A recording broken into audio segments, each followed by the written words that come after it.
Hey guys, welcome back to SunshinehazeCo. I'm AUJHA. This video is late, but I still wanted to get it up so that you guys could have some information, some insight as far as concerning this supermoon, this full moon that we just had in Sagittarius a few days ago. So I'm going to get right into it. It's going to be very quick, okay? This is the mutable spring full I'm dog sitting. This is the mutable spring full moon. Which means that this is the last full moon of the springtime, which means in a couple weeks we do start the summer season. Well, not even a couple weeks, a few days at this point now, because I'm putting this video up late. It's in Sagittarius. It is also a supermoon, which just means that the energy is amplified, speaking to what's actually going on. The moon is as close to the earth as it can get as far as its orbit in the full moon point. Let's see. I want to breeze through these notes very quickly for you guys, also because my stomach is growling and I need to make me some lunch. What is a full moon? Full moon is when we have the moon in opposition to the sun, and it appears in the sky completely illuminated. When we're speaking to the energy, full moon is all about release. It's also about cultivation. It is also a time of gaining clarity and illumination into things. It's typically a very emotionally charged time as well. A time when our spirituality and psychic gifts and all those things are also, and intuition are heightened as well, okay? This full moon was on, I am late, this full moon was on the 13th, which was Tuesday, so a few days ago, more than a few days ago, in 23 degrees. And as I said, it was in the sign of Sagittarius, so speaking to Sag energy. Buddha, where are you even at? Like, I don't even see you. Speaking to Sag energy, this is a fire sign. They are very adventurous. This is a sign associated with spirituality, philosophy. How was I about to say that word? Philosophy. I don't know why that wasn't coming out right. They're very active, charismatic. Sagittarians are also very optimistic and extroverted. On the shadow side, they can be a little, or more than a little, impulsive. They can be a little selfish, and also rude. If you know any Sagittarians and you've gotten them on a bad day, you probably have experienced those energies from them.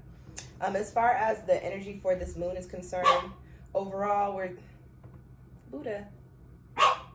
The people they're just walking around. Hey, come here. Come here.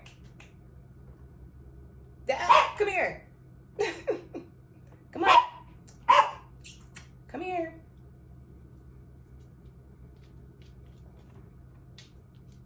You're so tiny. Are you by my feet? Yeah, you just stay right there. We're gonna kick it right there. He's literally crossed in my feet right now. Yeah, we're kicking it right here. Oh, you got out. Well, we got him for a couple seconds. Okay, overall energy, as I mentioned, this is a supermoon, so this was kind of an intense one. With the supermoons, the energy is a little bit more heightened, and I was laughing when I was doing my notes. I was like, of course we finished eclipse season and think that we're getting a breath of fresh air, and then here comes a super full moon, of course, right? So a little bit more intense. All those energies I was mentioning earlier with the general full moon stuff going on, a lot of that stuff will be intensified, amplified. I'm not kicking my stereo. Let's get back to my notes, sorry. Where was I at? I said this is an intense one.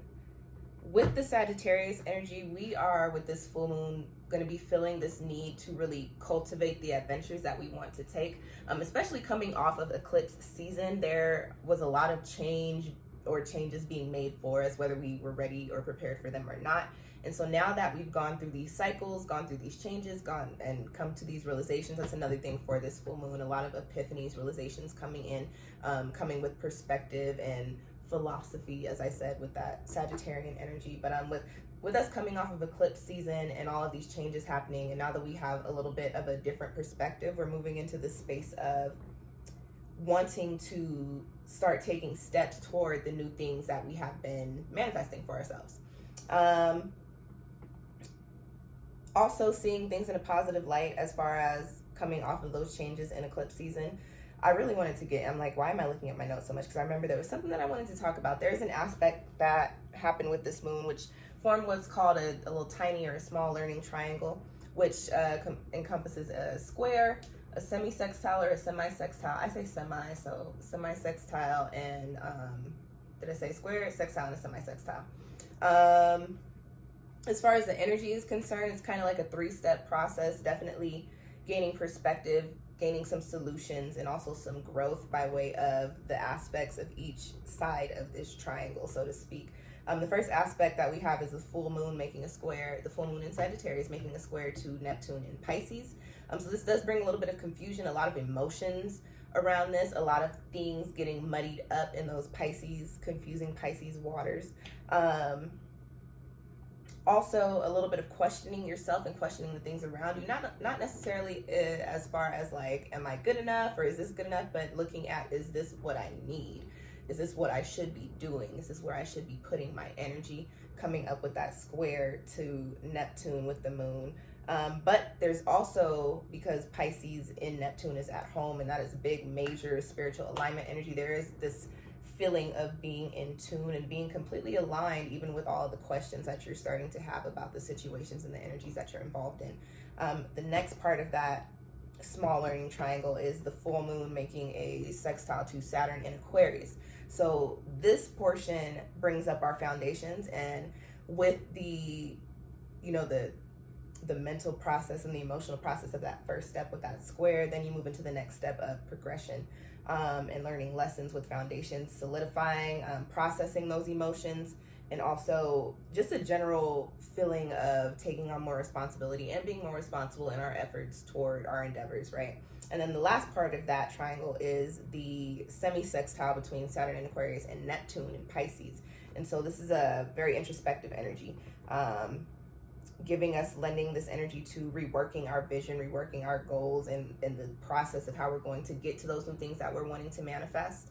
And also, what do I have here? Just being more in line with your intuition and this just progressing forward in a lot of these areas. I have a note here that says, you guys know I read cards as well, so I have a note here that says this is really, it really feels like the Wheel of Fortune in tarot, moving into the Fool / the Magician energy. So cycles turning, wheels turning, moving into these new chapters, closing certain chapters, even if you're feeling like you're not prepared, but on the other side of it, understanding that, you know, these things are transpiring because they need to, and you need to grow in certain directions, not necessarily attached to the things that you were attached to prior to this moment. Okay, that's all I got for those notes. Quickly speaking to the numerology, this one, I was also laughing at this. I was like, of course, this Sagittarius supermoon comes with these numbers. It happened on a 7-day in 23 degrees. And so speaking to the number 7, the way I interpret it when I explain numerology to people, it's the number of truth, gaining understanding, insight, epiphanies, realizations. And then you've got 23, which breaks down to 5, which is the number of change and shifting into new chapters, into new cycles, into new spaces, into new energies. So really, this full moon shining a light where all of these changes were made in eclipse season and how we need to apply them in our lives now. And then also shining a light on the changes that we need to make, the things that we do still need to release, and the ways in which we need to progress, okay?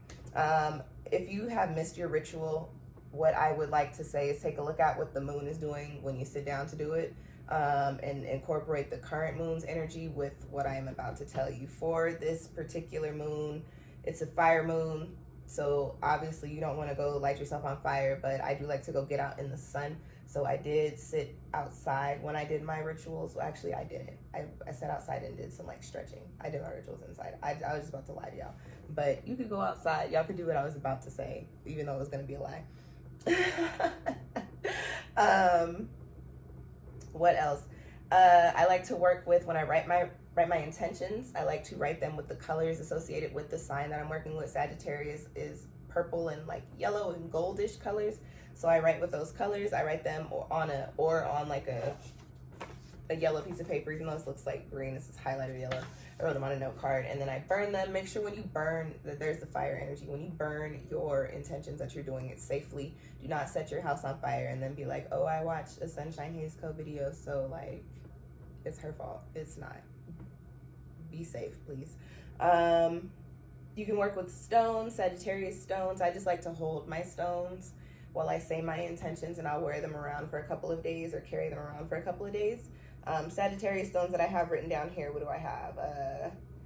Lapis lazuli, sodalite, and I only have 2 stones written down, but Google is free, you guys. Just go online and type in stones for Sagittarius. All right, that's all I got for the rituals. For people that are going to be the most affected by this moon, those are people with a lot of Sagittarius energy in their charts, especially people with Sag moons. and Sag suns too, but especially people with Sagittarius moon.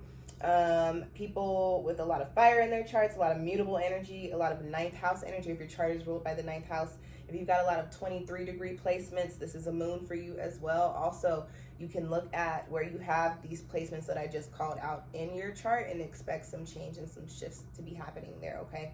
That's all I got for you guys. Thanks for tuning in.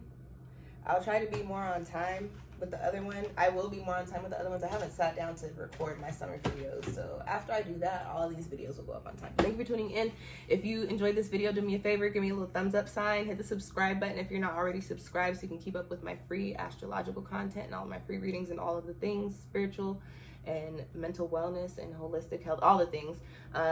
If you have any questions or comments, drop them down below. And if you know anybody that's interested in astrology, send them this video so you can put them on game as well. Thank you guys for tuning in. I will catch y'all next time. Peace.